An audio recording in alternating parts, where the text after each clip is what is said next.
Okay. Good morning again, Daniel again. If you were at the Southlake region, okay, so we'll explain this. I'll do one. I'll do one of these things for Southlake. I'll do one for McAllen. Uh, Otherwise, this thing would just be like 40, 45 minutes long, and nobody wants to listen to that. Nobody wants to listen to me for that long. I get it. Not offended, I promise. So we'll do one for. This will be the Southlake one. If you like Southlake, listen to this one. If you like the McAllen, listen to the other one. I'll try to put those up in consecutive days. So here we go. If you were at the BOA Southlake Regional and I was fortunate enough to attend finals, couldn't be there for prelims, had work stuff, you were in the company of some really awesome performances. From, like I said, from top to bottom. Just depth in terms of how finals, just great performances. Awesome stuff. So let's get to it. Obviously, we're going to talk about some ancillary stuff, some quirky, fun things that happened during the contest, and then we'll dive into results and a little bit, not much, obviously.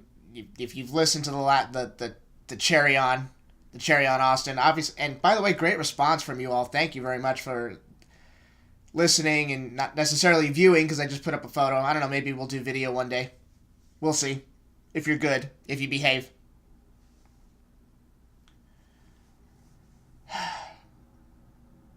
Let's talk about what are we going to talk about first. Let's talk about how the contest was run because there were a couple of things on the judges' sheets that was interesting, to say the least, and some stuff that happened in the stadium. First of all, Southlake Carroll band parents absolutely hit a grand slam home run with this event. Everything seemed to be very organized. I got to talk to the lady, called herself the parking queen, as I was entering the stadium after prelims. It was a very short wait. It was maybe like 5-10 minutes that we had to wait for the parking lot to clear. And then we were able to enter the stadium, or able to enter the parking lot. Got a nice little spot right in front of the stadium. Awesome. Everything seemed to be very organized in terms of students getting their meals from the Jersey Mike's tent and the barbecue place and the Chick-fil-A tent and all that stuff. Very cool. I don't think I'd seen something like that. The way food was distributed like that at a BOA regional. So that was really awesome. Now, with that being said, I saw something even better that the Carroll parents were doing. I've worked in the hospitality industry for a number of years. Managing hotels, managing restaurants, that sort of stuff.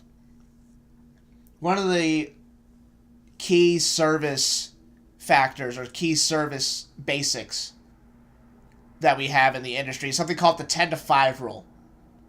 Which means if you work at a hotel, you work at a restaurant, and you're coming down the hall and you see somebody coming down the hall in the opposite direction. When you get within 10 feet of them, you need to make eye contact. And you need to prepare what you're going to say. Hi, how are you doing? How's everything going? Good afternoon, good morning, something. Or if you know their name, good morning, so-and-so, how's everything going? How's your stay? That sort of stuff. Then at 5 feet, you actually speak. And you're still making eye contact, and that's a service basic. That is something you're supposed to learn day one. Every band parent, from the time I walked into the stadium between prelims and finals, to the time I walked out of the stadium after retreat had completely ended, every band parent I encountered followed that rule. I literally thought I was staying at a 5-star resort hotel.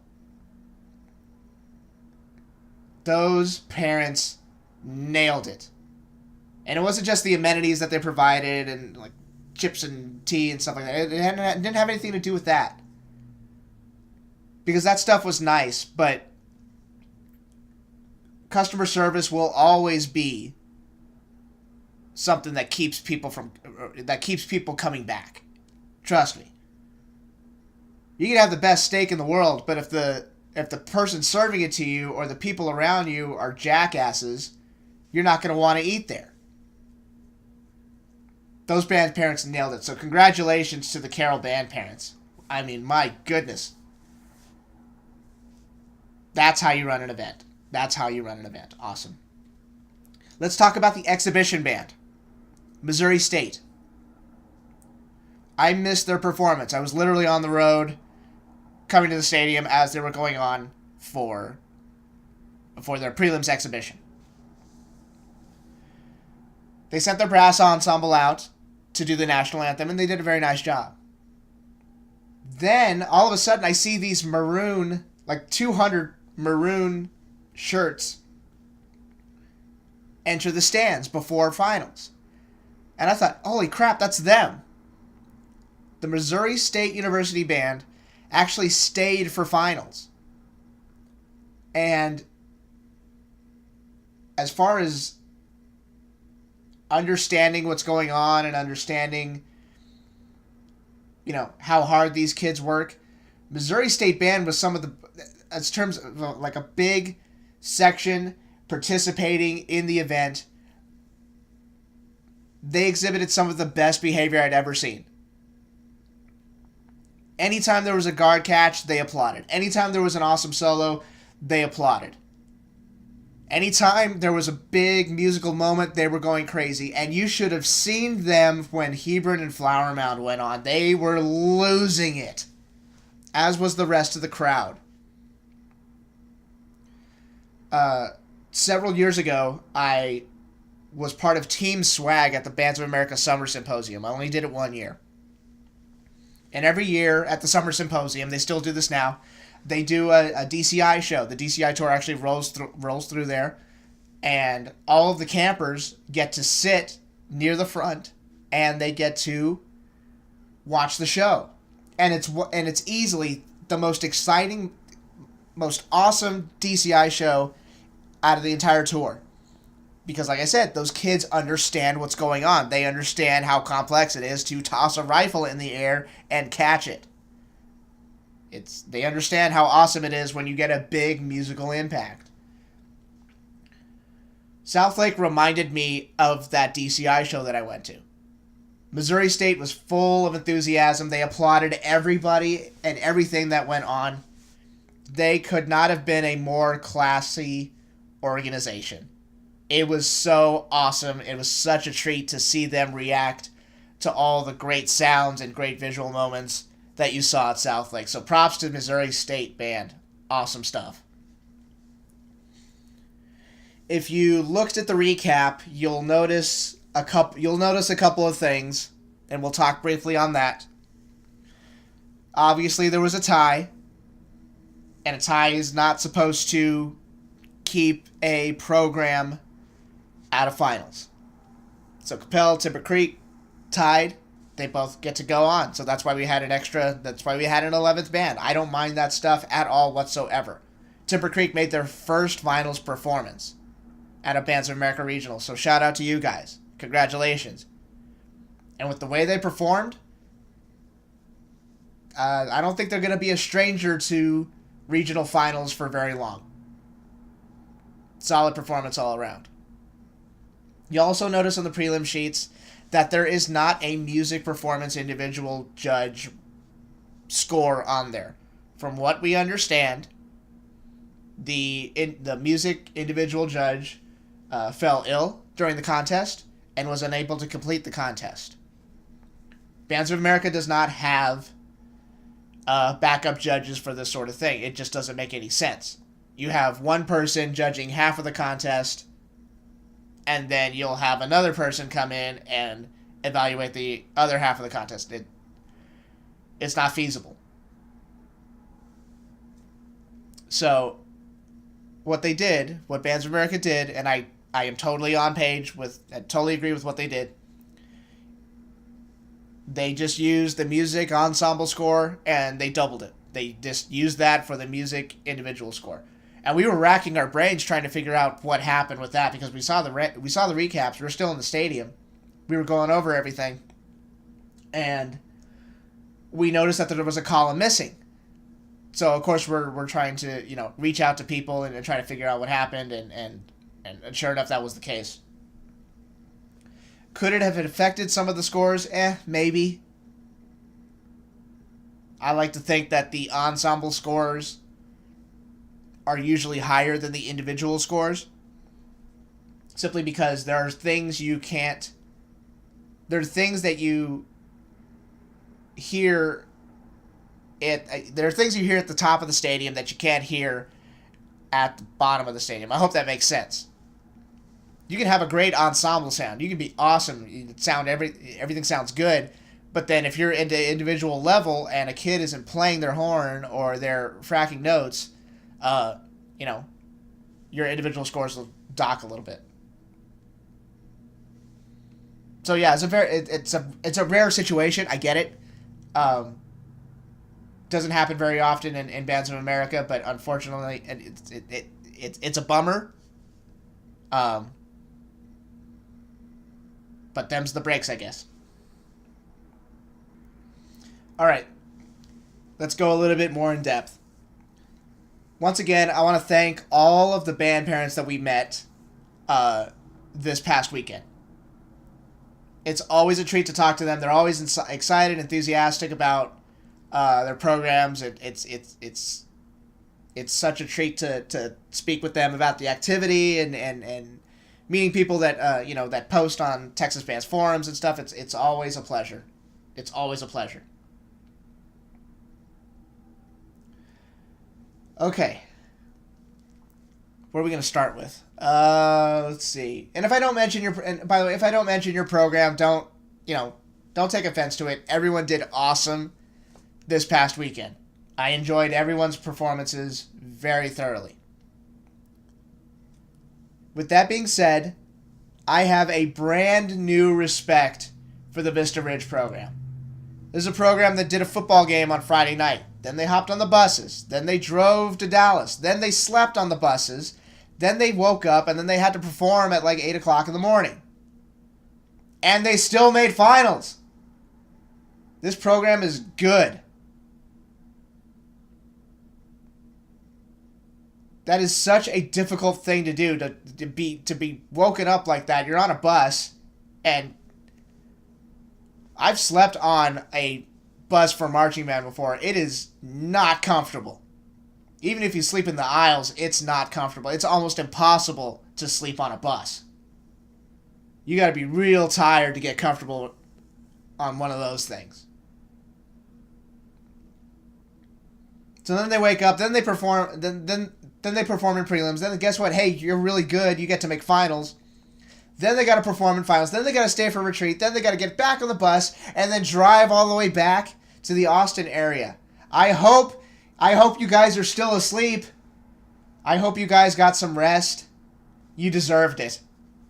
And the way they performed in finals, you would have never known that they were like sleep deprived times 100. That is a tough program. Shout out to you guys. Timber Creek. First regional finals ever. Keep it up, and you'll be making more of these. Good stuff. Good stuff. Keller was awesome. As always. That's not a surprise anymore. That's no longer a surprise anymore. Keller ISD has quickly become a fantastic fine arts district. It's not just them. It's Keller Central. It's all those programs that are there. Speaking of Keller Central, yes, we were the idiots that were screaming and yelling during their pre-show as the golf cart unveiled their tarp. Easily one of the coolest things ever. Such a simple, neat idea. Just, let the thing fall out of the back of the golf cart. Yes, we were the idiots screaming there, and guess what? It's going to happen again the next contest we see them. So get used to it. Such a neat idea. Their show was so well designed. Like, really, really well designed. Everything just made sense visually and musically. That's how you create effect, when your music lines up with what you see. Great stuff by that program. Hebron and Flower Mound. Oh my goodness. Flower Mound gives you just music and visual, just you're overloaded with everything. Everything is such a big effect. Uniforms look great. The guard did fantastic, not just with flag work, but rifle work as well. And then the ballad comes, and then it's just it's color, it's music, it's everything that you would want in a marching show. It's all there. Oh, and by the way, during the drum break, or during the drum break slash sax soli, they're marching and playing with one hand. They have two hands, but they only decided to use one because they're that good. That show is going to mop the floor at Grand Nationals. When it's all said and done, when they put all the bells and whistles in, they're going to be around for a while, to say the least. Let's talk about Hebron. Hebron High School, their marching band, Hebron Hawk Band, had one of the best musical performances I have ever heard on a marching field. Ever. And I mean ever. We were talking about this at the Waffle House after the event, because that's what we do. We get a bunch of friends together, and then we go eat after the contest somewhere delicious, like Waffle House. And we'll go over recaps, and we'll just talk about, what we thought of the contest. And we kind of came to the consensus that what made Hebron's performance that night so, so overwhelming was that the first movement gives you just double-tonguing brass playing. A flurry of notes from the woodwinds. They're moving while they're doing this too. I mean, it's difficult to do this sitting down in a concert hall.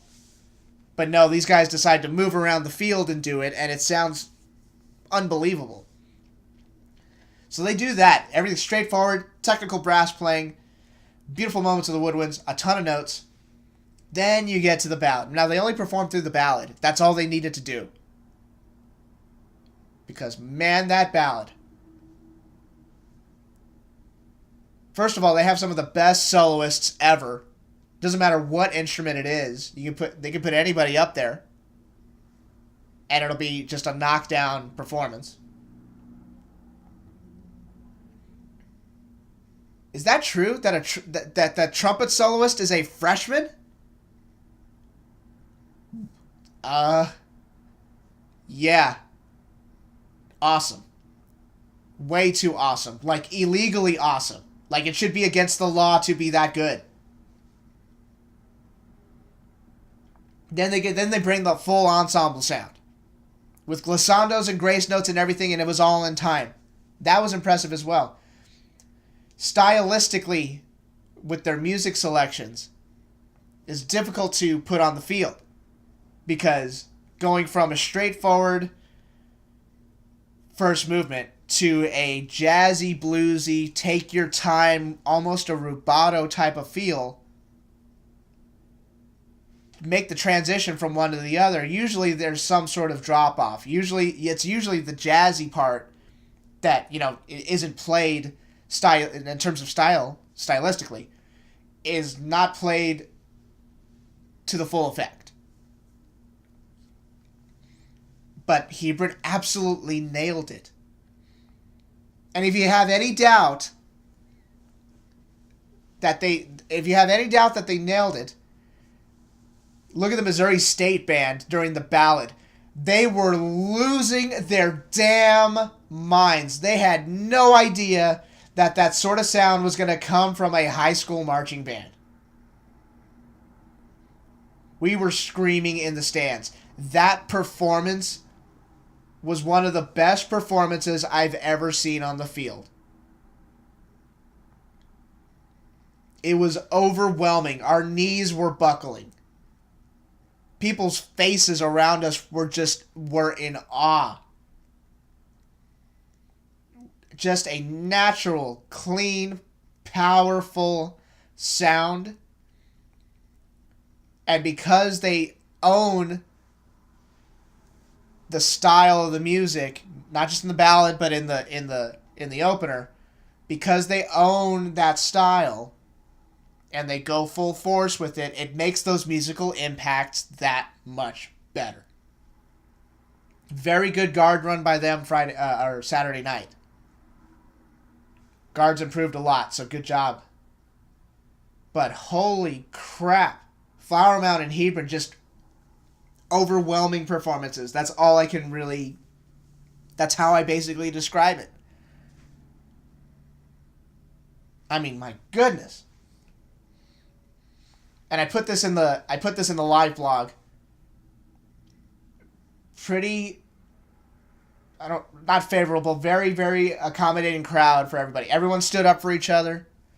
But what I really noticed, what really caught my eye, when Flower Mound went on, all the Marcus parents were one of the first people to stand up as they entered the field.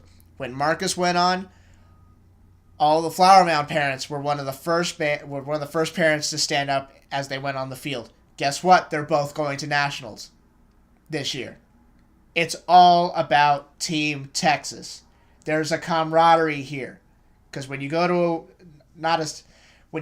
a place that you haven't been before, like Indianapolis, and you go and compete at such a high level in the best marching contest in the United States, you gotta have friends, you gotta have allies, you gotta have people to lean on, you gotta have people to cheer for.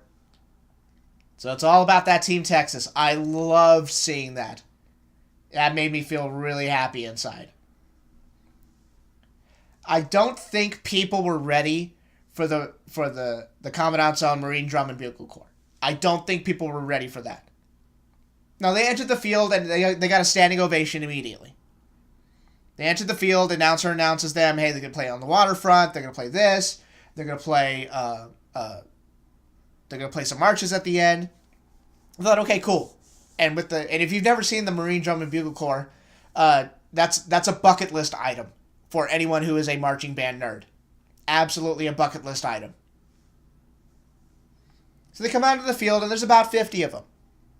There's no podium. There's a drum major. He's got like the British. He's got the I don't want to say British mace, but he's got the old drum major mace in his hand.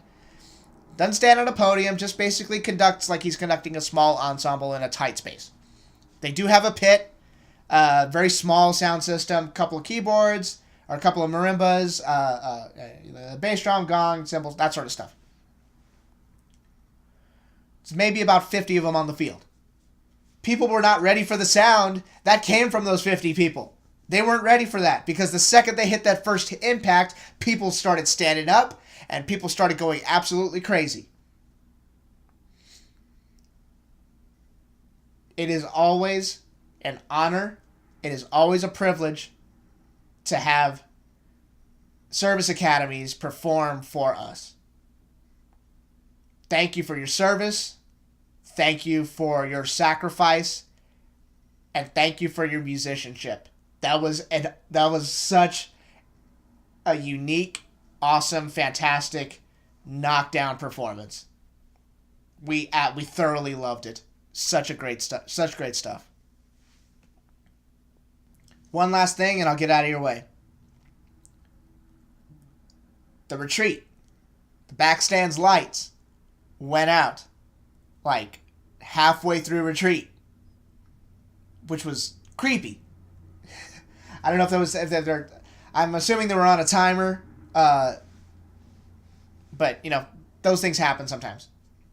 One of the coolest things I saw at the event was the massive conga line that went down at retreat. We saw kids getting back there. They basically, I don't know if they did like a mosh pit or something all the way in the backfield after retreat was done. And then we saw a conga line basically stretch for like 50 yards. And it wasn't just one band starting it. Everybody was participating. It was a giant party down there. We love seeing that. Such an awesome sight to see. I think I'm done here. yeah, I think I've covered everything. Obviously, this will be a very, very long one, so feel free to skip around and do what you need to do.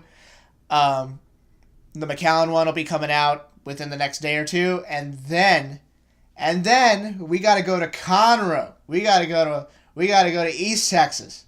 We got to go to the Houston area, and that's going to be one of the most unique contests you will ever see. Because all the stuff that happened last month. Let's hope everybody's okay. That's it. We're done for Southlake. I will talk to you all very soon. Thank you so much for watching. Thank you so much for listening. You have no idea how much it means to me that you guys keep supporting the show. Thank you very much. Take care. Adios. Bye-bye.